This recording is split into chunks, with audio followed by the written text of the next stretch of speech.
must understand that historically, there were two types of slaves, the house Negro and the field Negro. Now, the house Negro, he lived in the house next to his master, in the big house, either in the basement or up in the attic. He dressed pretty good, he ate pretty good, what the master left him. He loved his master. I say he loved his master better than the master loved himself. If the master said, "We got a nice house here," he said, "Yeah, boss, we got a nice house here." Master's house caught on fire, the house Negro would be the one who'd run to put the blaze out. If the master got sick, he said, "What's the matter, boss? We sick? We sick." You see, this is the thinking of the house Negro. Now, if another slave came up to him and said, "Let's run away, let's separate, let's get away from this cruel master," he said, "Why? What's better than what we got here? Run away, I'm not going anywhere." This is the house Negro. In those days, we called him the house nigger. And that's what we call him today, because we still got a lot of house niggers running around here. Welcome back to the podcast. Beloved, this is indeed your brother Big BJ checking in. Today's conversation is going to be some straight talk.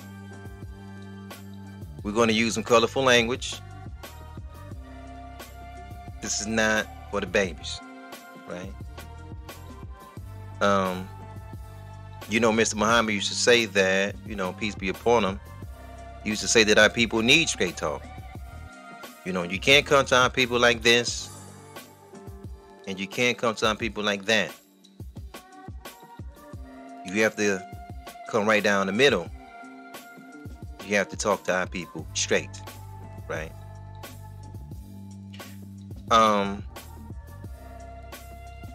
There's some house niggas in our village.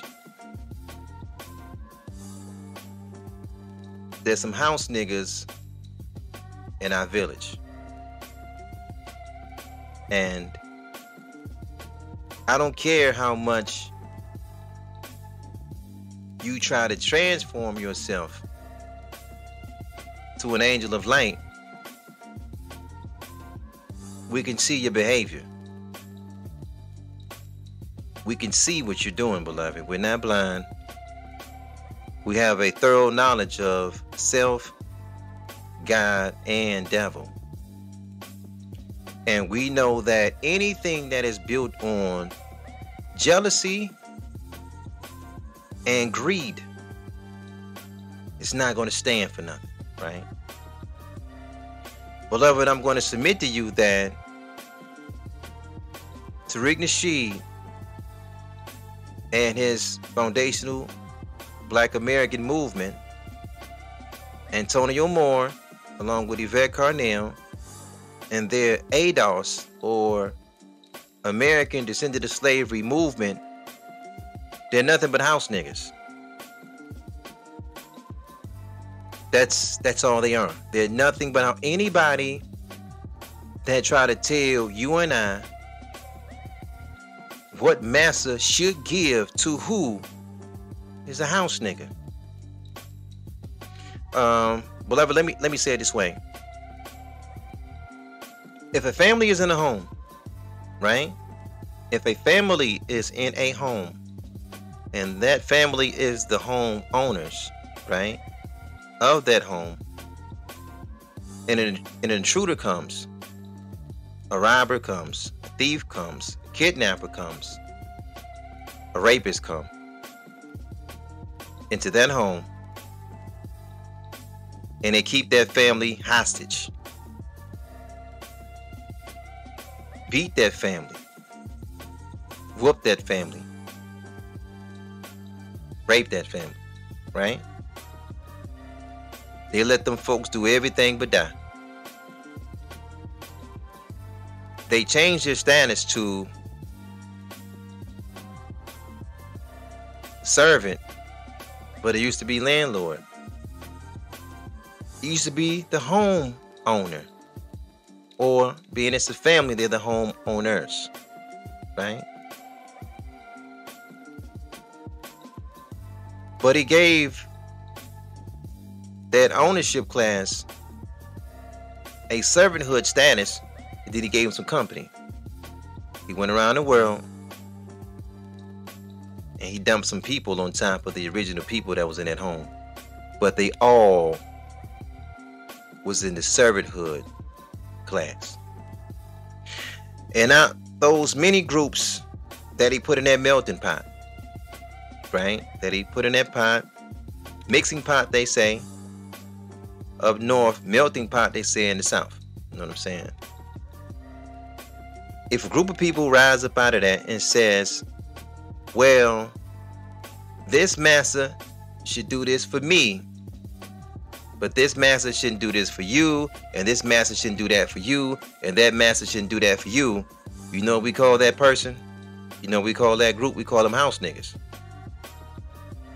They're trying to determine what goes where, or who the thief, the robber, the rapist, and the kidnapper, who they should give their spoils of war to.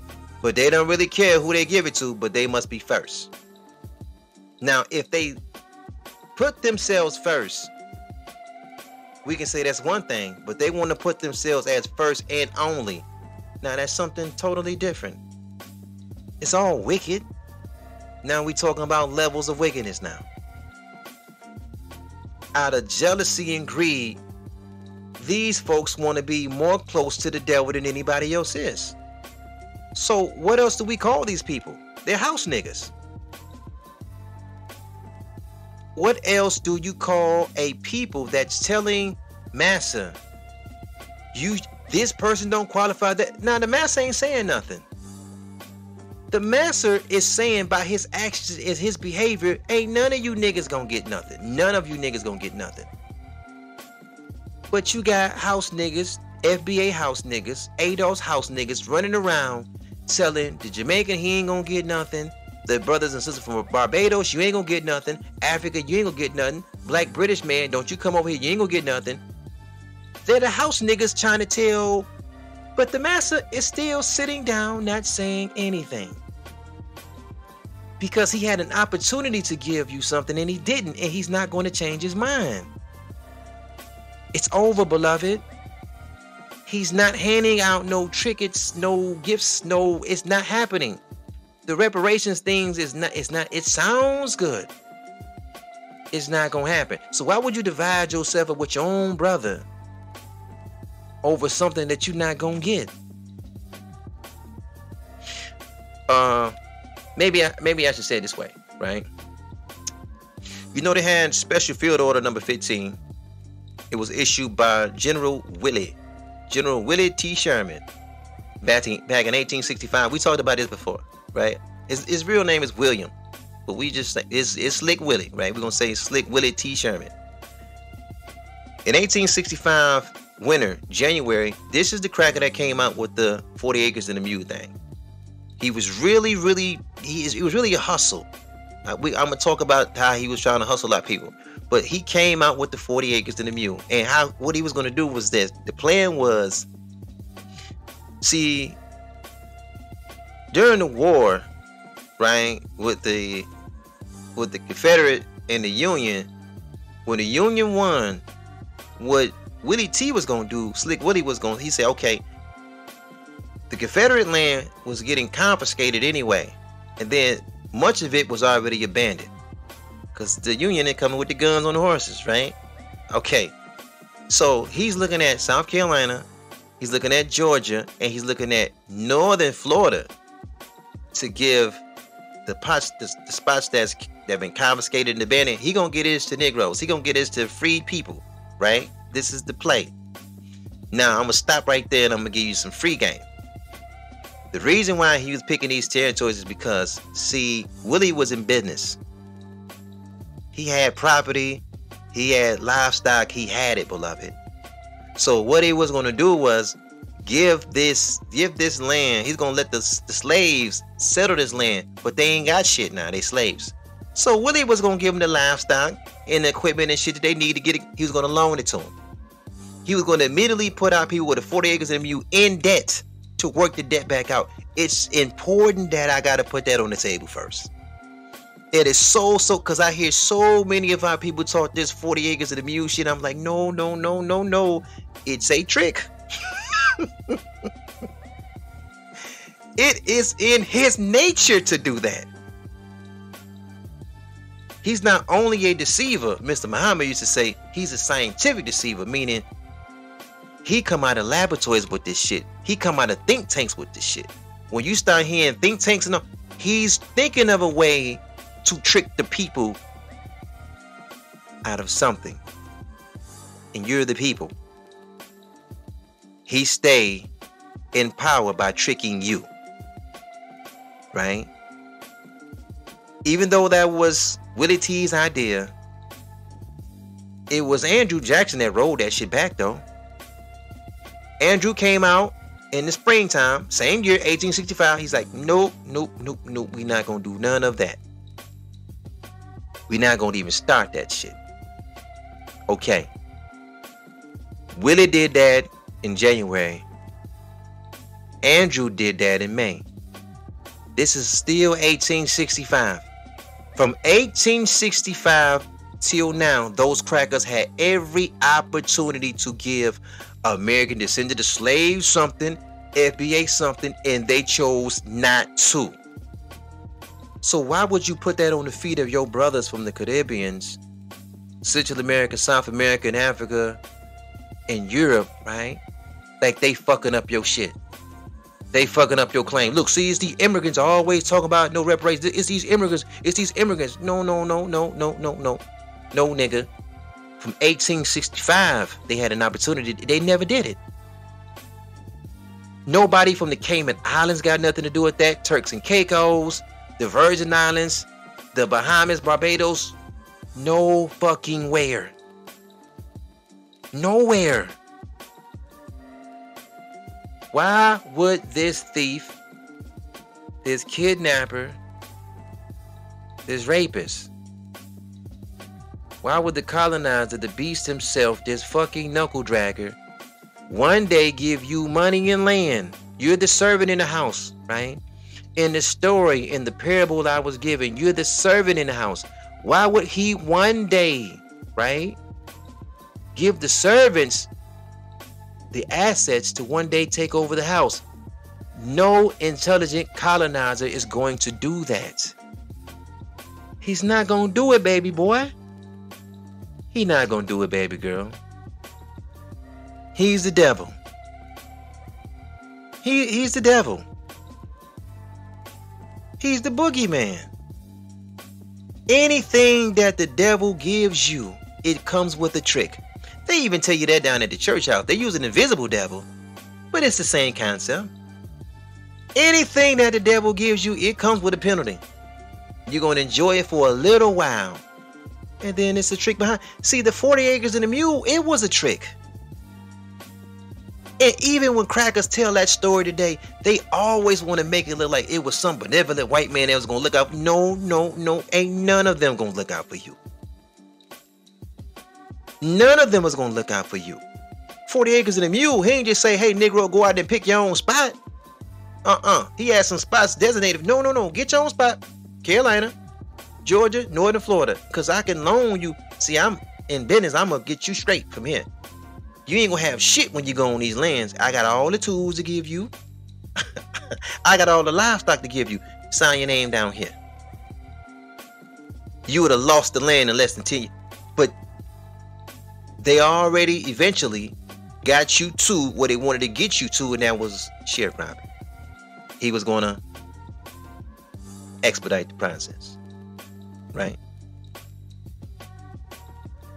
Anybody, beloved, that again try to tell you what master should give who this and that, what, I don't have another term for them. We call them house niggas. I don't have another term for them. We call them house niggas. And then look at the time that they're doing it. 2024. Come on, beloved. These Negroes, we talking about FBA and ADOS, been running around for the last 4 or 5 years. The cracker finna go off he finna leave the country in less than 20 years from now, he be gone. Why would you start division now over some shit that you're never going to get? In 20 years from now, he'll be gone. But you know, we had a man to come amongst us, right? Even though we know, with the knowledge of self, we know that whites will be gone in 2045. They'll be the minority, right? They won't even have Europe. The Turks and the Africans are currently taking over Europe. He's holding on to whatever he got left with the United States, and he's losing it because the blacks and the Spanish is taking this, right? But I want you to follow me on this. I want you to follow me, though. We had a man to come amongst us, and he told us that unity is stronger than any atomic bomb, right? We were taught that unity. And I would add on to that and say, unity, beloved, starts at home. See, our religion here at Real Black Content Forum Podcast, our religion is the institution of marriage. We feel as though that if our community, I'm talking about, failed hard for the institution of marriage, labored, prayed, fasted, stayed married, stayed in love, stayed committed, stayed disciplined, that will fix 90% of our problems. 90% of our problems will be fixed with marriage. The only reason foreigners can come from all around the world, from every part of the world, and pass you is because they come with family. They're not going to fuck up their family union for nobody. You will. They won't.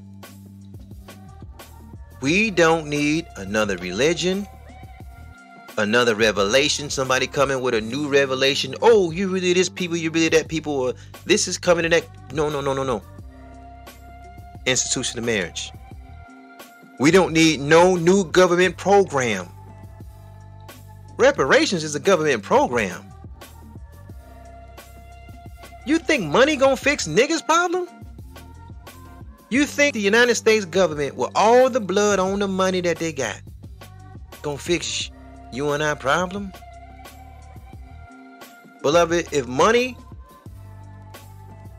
would fix our problem, our unity collectively about what we spend, right? This is the black immigrant and the black brother that's homegrown from the United States of America, everybody that's here in this country, right?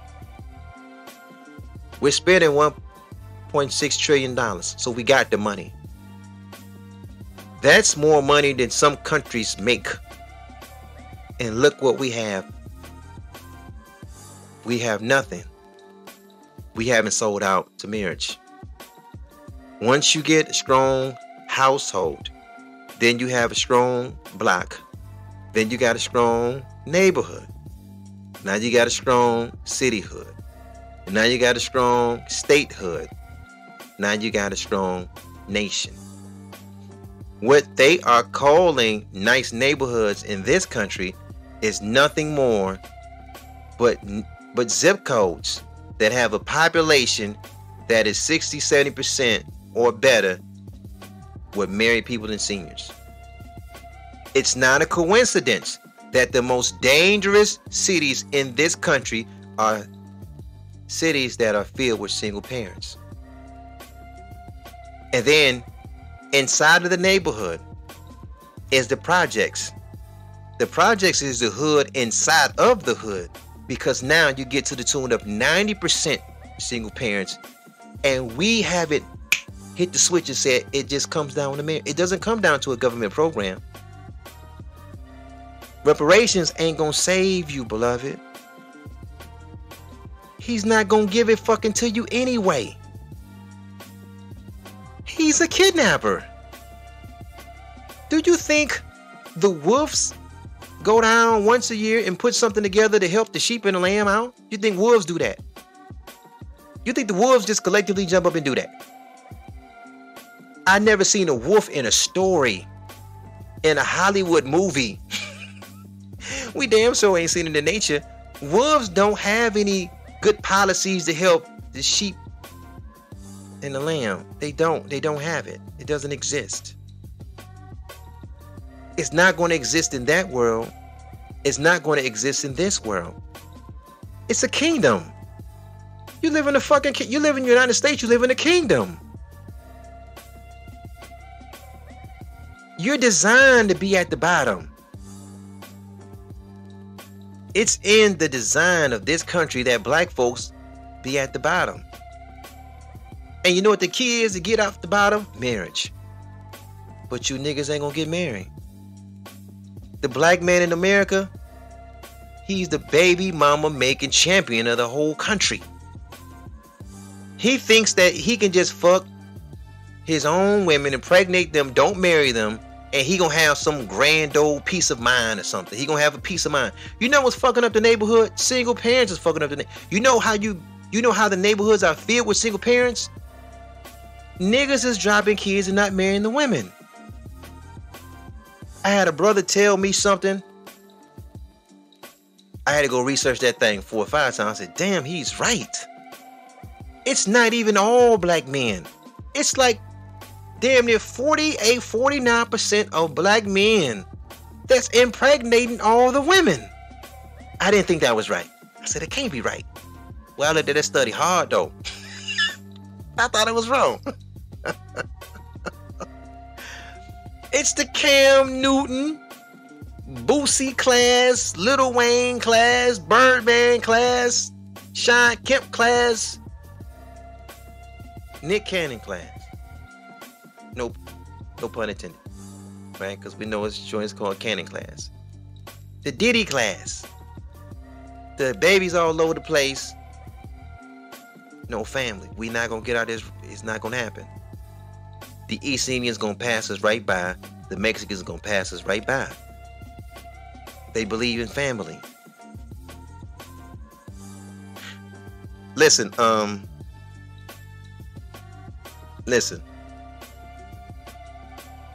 When I first seen the ADOS thing, right? Not the FBA, because the FBA came out of like some jealousy shit. It was like Yvette Carnell and Antonio Moore came out with something I thought was beautiful at the very beginning.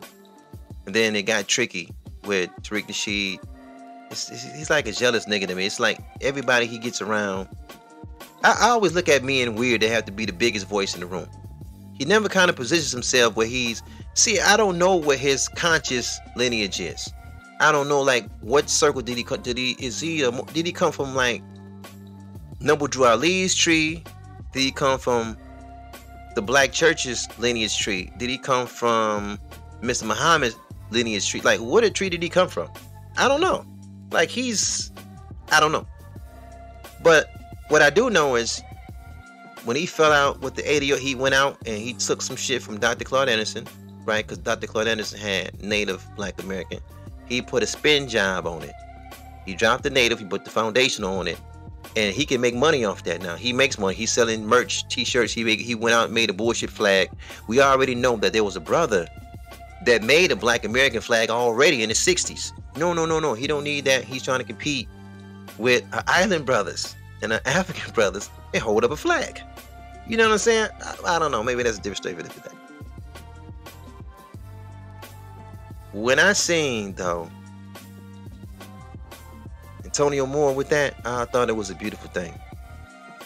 I thought it was an opportunity to do something that was very lineage based, something that was very family based, something that was very tribal based. The ADOS was dope. So the way I looked at it, you can drop the American and you can put your place of origin where your family is from. We all could have enjoyed that. We all could have took part in that. All of us. My family is from Ali Bamu. We say Alabama, right? So that ADOS for me would have been Alabama descended of slavery. And then for you, it would have been probably Texas descended of slavery, or Tennessee descended of slavery, or Kentucky descended of slavery, or VDOS, Virginia descended of slavery, or JDOS, Jamaican descended of slavery, or PDOS, Puerto Rican descended of slavery. It could have went powerful that way. It could have went so many different chapters. But they thought small. They thought like niggas. And because, see, the root of it was greed. Was one day we gonna get a check from Massa. They cut that whole shit. And they said, no, it's just us. How can it be just us and we all got the same master? We all got the same oppressors, only 4 of them. The Portuguese, the Spanish, right? The French and the British. There's only 4 devils that was involved. What you mean it's just us? It's not just, what the fuck does that mean? See, that's that shit. I'm like, no, that doesn't make sense. You're pointing at the Caribbean islands. They shouldn't be a part of this. And she just did a speech the other day, and she was talking about she's in Georgia now, which I can respect better than those cats out in California, because that shit didn't make no sense, because that's not even a slave state. At least she's in Georgia. So she's in Georgia doing her 1-2 thing. We talking about Yvette Carnell.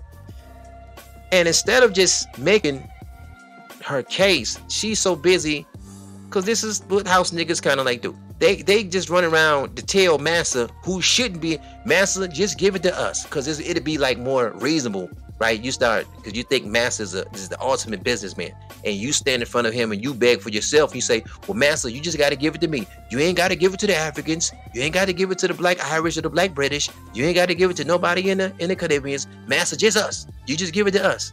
But it's the same master. It's the same. It's not two different masters. It's one.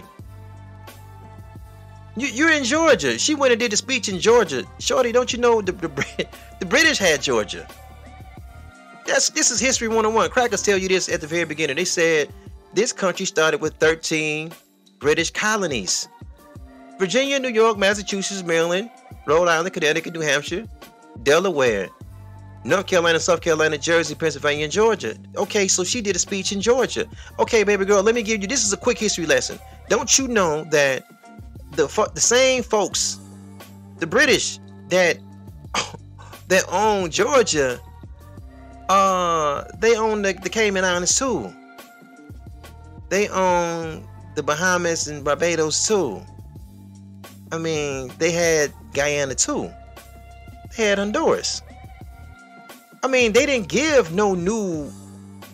Maybe I should say it this way, right? Maybe I should say it this way. Little mama, we were talking to our sister Yvette, right?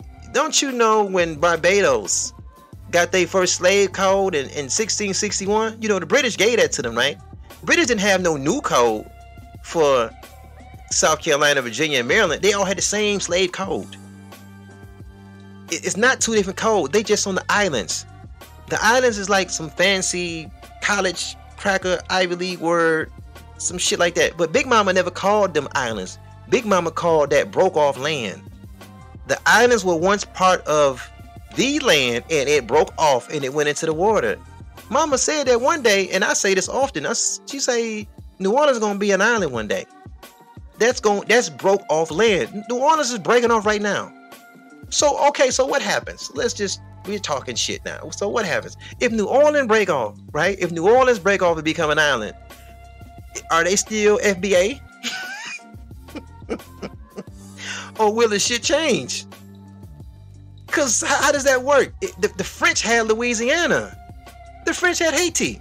So it's the same. They didn't have a bunch of different slave codes. They had the same, they used the same manifest for every state that they had their hand in. They didn't have nothing different.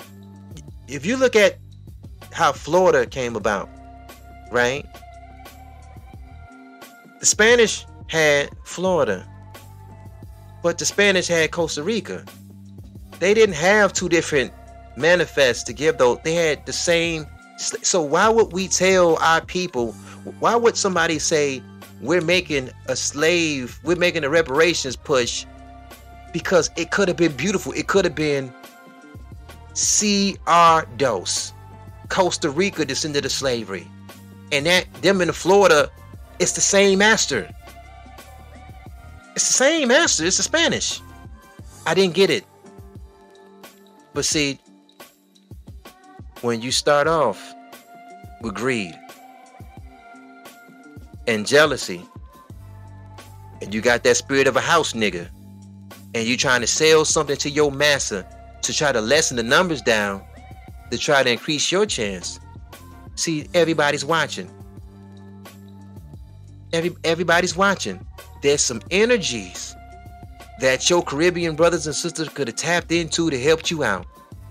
But look at you isolating yourself from your own brothers and sisters. See, you're fucking yourself.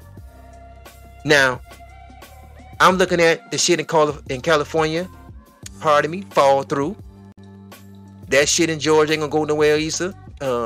it's not going to go anywhere else either, right? You don't like it, but it ain't going to go nowhere else. Look at the enemies you made. Look at the enemies you made.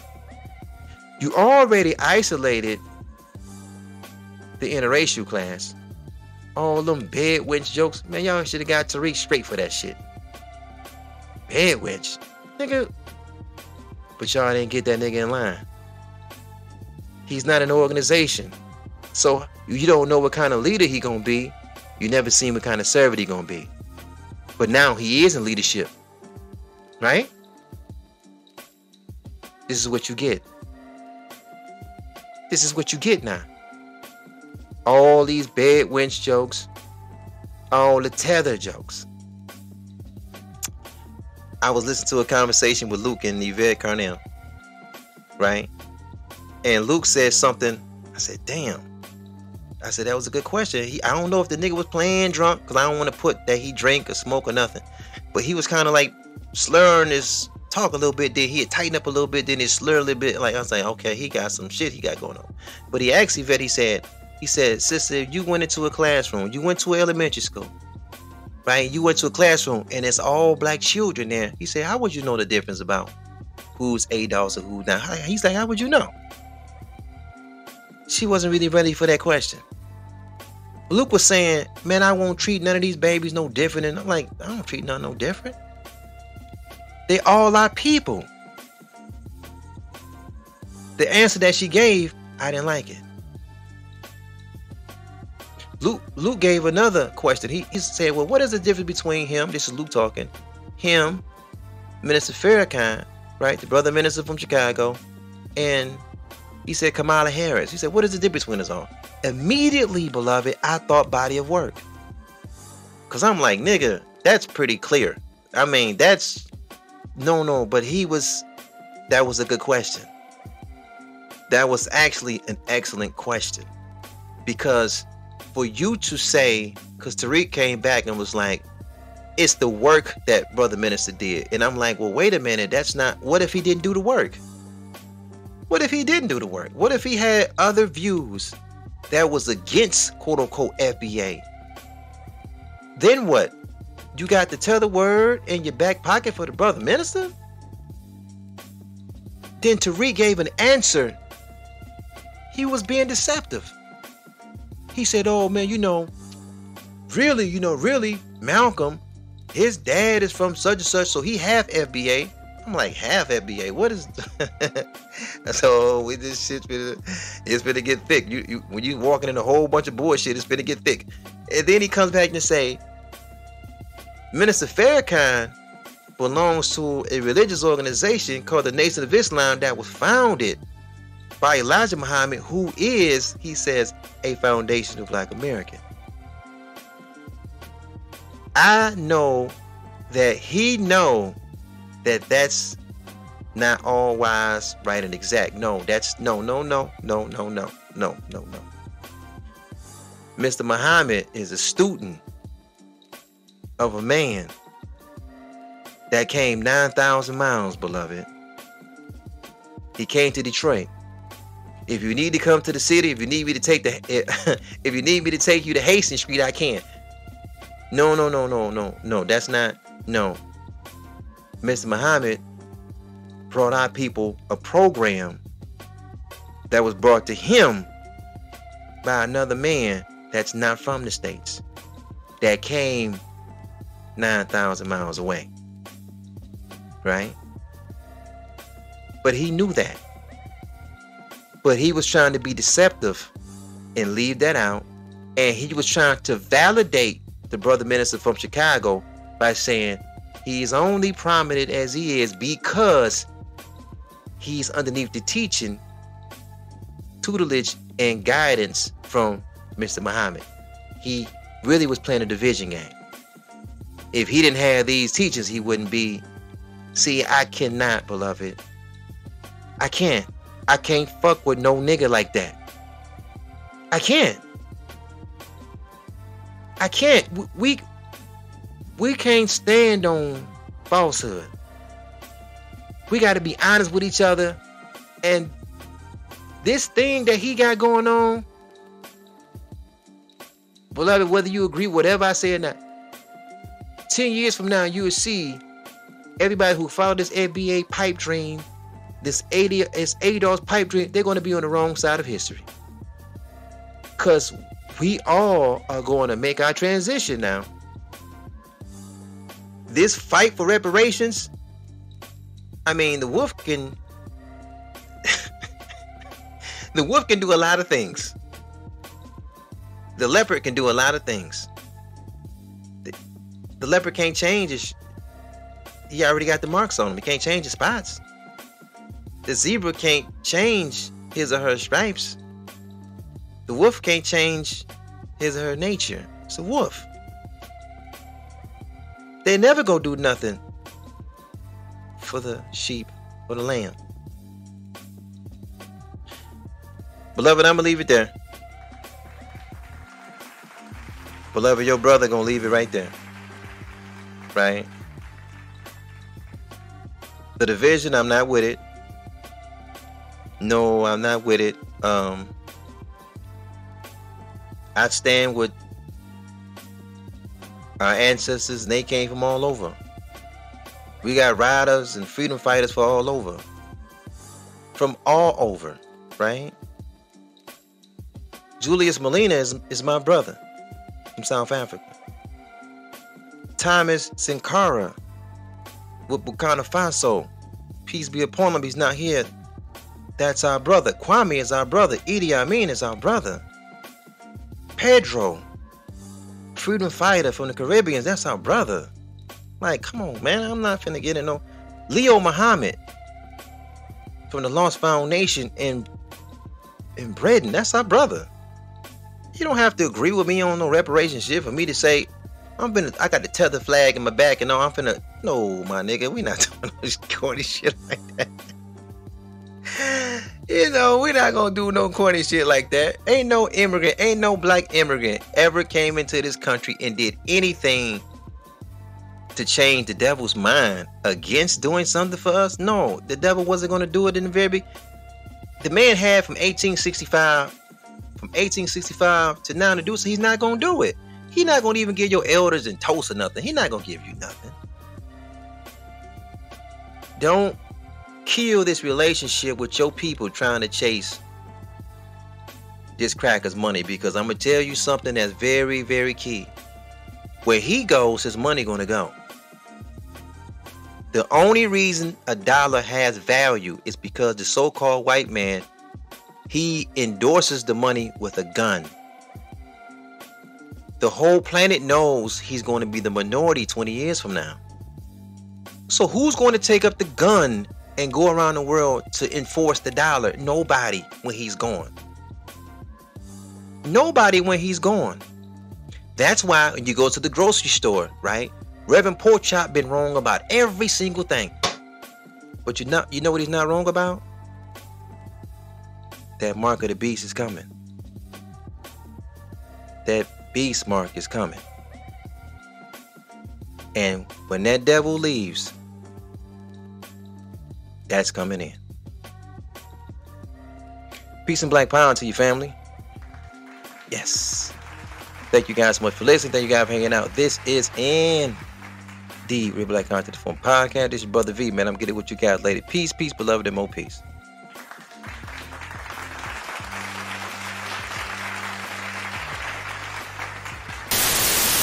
Yeah, I don't think reparations for something that happened 150 years ago, for whom none of us currently living are responsible, is a good idea. We've, tried to deal with our original sin of slavery by fighting a civil war, by passing landmark civil rights legislation. We've elected an African-American president. I think we're always a work in progress in this country, but no one currently alive was responsible for that. And I don't think we should be trying to figure out how to compensate for it. First of all, it'd be pretty hard to figure out who to compensate. We've had waves of immigrants as well who've come to the country and experienced dramatic discrimination of one kind or another. So no, I don't think reparations are a good idea. Thanks for listening. Remember to follow us on Instagram, Twitter, YouTube, Google, Anchor, Spotify, and Facebook. Also, don't forget to like, share, and comment on the podcast. Your opinion of what you just heard is important to the platform. So yes, beloved, your comments are the engine and fuel to the machine. Stay blessed and have a powerful day.